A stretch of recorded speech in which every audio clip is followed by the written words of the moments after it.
Is going on? It is Nicole here from Heal with Ye, and yeah, let's get right into it. So life has been absolutely nuts. I got married about a month ago. The day was actually really perfect.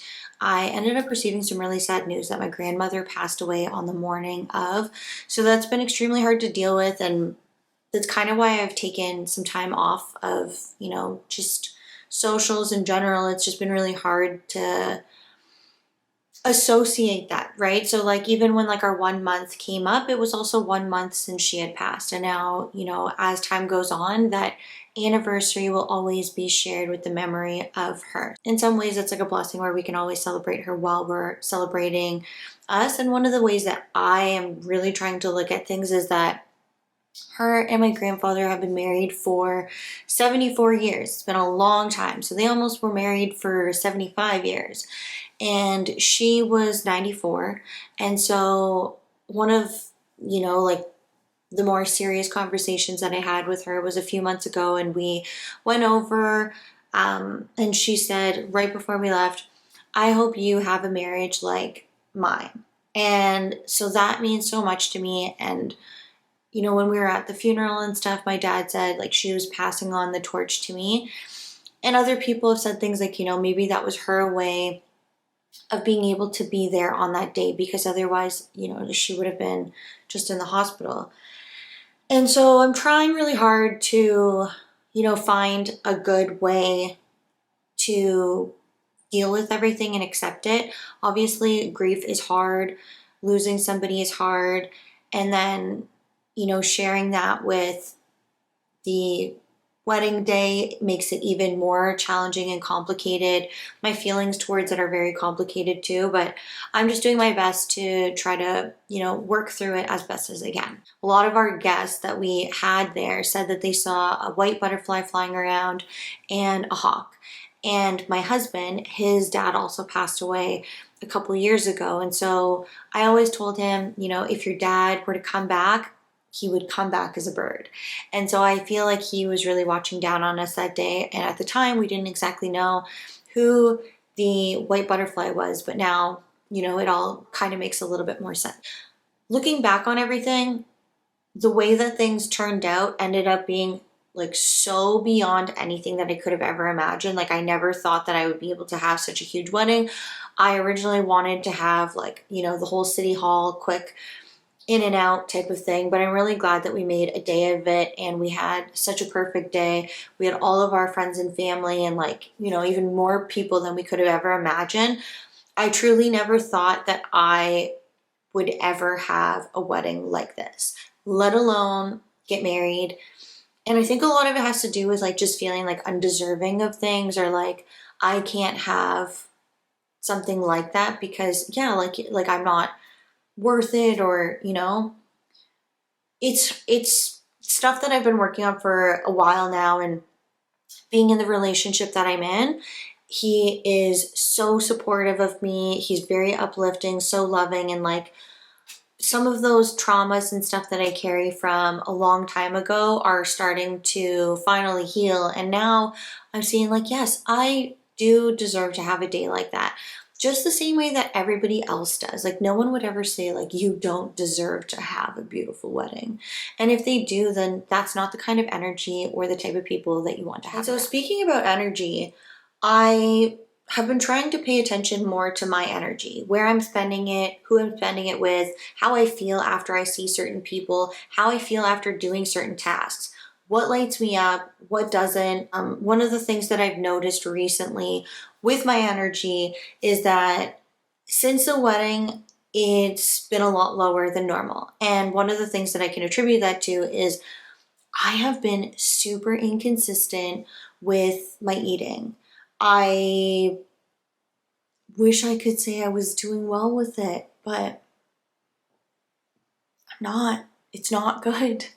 I was eating a lot of, I want to say like restaurant food and stuff that I wasn't necessarily preparing myself. And that's a huge contributor to this because I don't have the control that I need around my food. And it kind of throws you off when you get into a funk like that, but then you keep letting it spiral. And so that's kind of what happened. Even though I was making like better choices. There's nothing better than you making your own food and being in control over your life. And so one of the things that I've just been trying to implement lately is some strategies that I teach with my clients and in helping them, stay on track or get back on track. And so what that looks like is more just implementing small habits.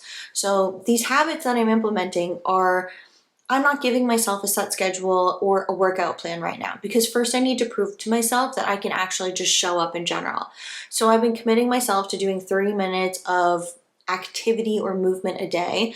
And just by doing that, I've been, blowing it out of the park completely. So we started waking up at like 4:45 in the morning and just going for a walk. We're going for a walk because we like walking and we want to make a point to do it. Our goal is just, 10 to 12,000 steps a day. And we've been doing that. These are the types of habits that we want to implement before winter comes so that you're used to the habit of going outside, rain or shine, and then cold, and walking in the morning. And so not only are we walking in the morning, but we also walk after work as well. And this is just some time that we have together to be able to talk, connect, have conversation, dispute things, regular people stuff. We have all these things that we do separately, so we're making more of a point to spend that time together. So when we can finally prove to ourselves that we are working out more regularly, so personally for me, I've been doing 4 active days. So on top of the days where I'm going for a walk, I'm also incorporating 4 days of working out. So whether I'm going for a run, I'm doing yoga, or I'm lifting weights, then once I can get into a good routine with that, I'll actually start to build myself a plan. Because the one thing that happens when you start working out and you can't stick to it is you work out one day, you have a 4 or 5 day plan. I see this happen all the time. You have a 4 or 5 day plan and you skip a day and now you go back to day 1 over and over again each week, or you're like, I've messed up the entire week because I missed this one workout. How am I gonna make this up? But if you just start by showing up and being consistent with working out, then it's going to be a lot easier to get into the habit to be able to go through a workout plan and be able to follow. Another thing that I like to do with my clients and that I also do for myself is I make sure that I have a nighttime routine. So I have been absolutely crushing my nighttime routine. And this is something that I always talk about with my clients as well, is having really good sleep hygiene. So making sure that your sleep environment is conducive to the quality of your sleep. So one of the things that I do before bed is I actually go to bed and I put myself to bed at 8:30. So 8:30, I'm in bed, I'm not going to sleep yet, but what I do is I take my cell phone and I put it in one of these bags, and I can link this in the description. So this limits your cell phone signal. What it does is it kind of blocks the EMF. So because I can't explain it very well, I'm just gonna ask my phone to do it. What is EMF and how does it affect the body? According to NCBI, EMFs influence metabolic processes in the human body and exert various biological effects on cells through a range of mechanisms. EMF disrupts the chemical structures of tissue since a high degree electromagnetic energy absorption can change the electric current in the body. How do EMFs affect your sleep? According to EMF protection clothing, the main reason why EMFs can negatively affect our sleep quality is due to their interference with melatonin production in the body, namely disruptions in pineal melatonin production rhythm in the body, which are explored in the research papers here and here. Okay, so basically we got our answer, and that is why I put mine in a little bag. So that actually shuts off the service from it. So when you open it the next morning, it'll say emergency calls only, it'll start loading everything, and then you'll get a bunch of notifications all at once. So I have found that by putting my phone in this bag, I don't charge it at night either, but it's just one way that you can start to eliminate or reduce the EMFs around you. But I find that that's actually helpful. And what they said about melatonin production and how it affects that. You need melatonin to start signaling for your cortisol to lower, and your melatonin should increase so that you can signal to your body that it's time for bed. So that wasn't the sexiest way of describing EMFs, especially because I couldn't put it into my own words, but thank you for bearing with me on that. So once I put my phone in my little no signal bag, or EMF blocking bag, I start winding down. So I'm not going to look at my phone for the next morning. So before I put it in the bag, I always set my alarm clock. I also have like a solar alarm clock too that simulates sunrise. That's been very helpful for getting up in the morning. The other thing that I do is I just start to unwind. So that might look like taking a bath. It might look like taking a quick shower, washing my face, doing my whole, sleep skin stuff, and just getting ready for sleep. I also find that reading before bed has been super helpful. And then also just like jotting down any thoughts that I have before bed. So I keep a journal next to my bed, and it's been such a game changer because I can write out everything that I'm thinking right before I go to sleep so that that's not the stuff that's keeping me up all night. I find that if I don't have it and I don't write my little notes and stuff down, my mind goes crazy. I'm just thinking of all sorts of things, and I have a lot of times where I get like sleep anxiety, and I don't know if that's the actual term for it, but if I have a lot on my mind and I don't write everything down, or I don't have that notebook next to me, then, and so, like in the event that I wake up in the middle of the night and I need to just write things down, I don't have a space to get it off my chest. So it feels like I spend the entire night just thinking. And so to avoid that and completely eliminate it, I write everything down before bed if I have stuff on my mind, and then, I can sleep well. Mornings are also just as important as a nighttime routine, so getting yourself ready so that you can be amped up for the day. So some of the things that I do is first thing in the morning, I chug a bunch of water. So as you're sleeping through the night, your body is just kind of detoxing everything out of your body, and flushing it out with some more water can be super beneficial. And then of course we go for our walk. I come back home, I either read or I'm like working on some stuff, and it gives me some more time in the day that's just quiet for myself. So my husband goes to work, I, chill with my dog, I do things on the computer, I do the things that I need to do for my business stuff before I start my actual job during the day. Especially when life is so crazy where after 8 a.m., everything is just so demanding of your time. Like you have work, you have to work out, you have to run errands, go grocery shopping, all that. But when you have that extra time in the morning, it's like, that's your secret, sacred time that you can spend doing whatever you want. So when people say like, I just don't have time for blah, blah, blah, blah, blah. It's like, you can make time very easily. Like go to bed early, stop watching TV. And those are some things that like I make rules around. So I only watch like one episode of a show a night.